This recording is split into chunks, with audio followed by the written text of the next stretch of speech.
सदियों से समुद्र अपने रहस्यों को छुपाए हुए है, सिर्फ डूबे हुए जहाजों को नहीं, बल्कि उन सपनों को भी जो कभी खत्म नहीं हुए।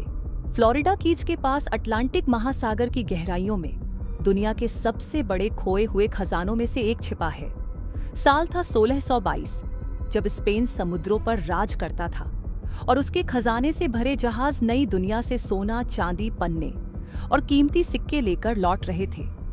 उन्हीं में से एक जहाज था नुएस्ट्रा सेन्योरा दे अटोचा, जो 6 सितंबर 1622 को फ्लोरिडा के पास से गुजरते समय एक भयानक तूफान की चपेट में आ गया। ऊंची लहरों ने जहाज को प्रवाल भित्तियों से टकरा दिया और कुछ ही पलों में वह 250 से अधिक लोगों के साथ समुद्र की गहराइयों में समा गया, अपने साथ आज की कीमत में 400 से 500 मिलियन डॉलर का खजाना लेकर। वर्षों तक स्पेन ने उसे ढूंढने की कोशिश की, लेकिन समुद्र खामोश रहा। 300 साल बाद 1960 के दशक में मेल फिशर नाम के एक व्यक्ति ने इस खजाने को खोज निकालने का सपना देखा और फ्लोरिडा आकर समुद्र की तलहटी में खोज शुरू की। 16 साल तक वह तूफानों, असफलताओं, आर्थिक तंगी और लोगों के मजाक का सामना करता रहा, बस एक ही विश्वास के साथ, आज का दिन है। 1975 में एक हादसे में उसने अपने बेटे, बहू और एक साथी को खो दिया।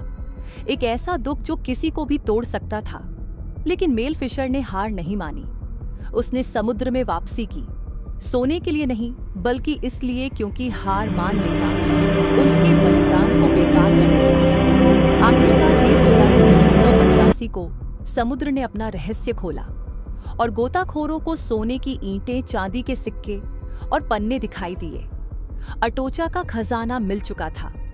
इसके बाद स्पेन और मेल फिशर के बीच कानूनी लड़ाई हुई, जो अमेरिका की सुप्रीम कोर्ट तक पहुंची, जहां अंततः मेल फिशर की जीत हुई। आज अटोचा का कुछ खजाना संग्रहालयों में है, कुछ निजी संग्रहों में बिक चुका है और कुछ अब भी समुद्र में छुपा हुआ है। लेकिन इस खोज ने समुद्री कानूनों को हमेशा के लिए बदल दिया और हमें यह सिखाया कि असली खजाना सोने में नहीं, बल्कि धैर्य, त्याग और कभी हार न मानने के साहस में होता है।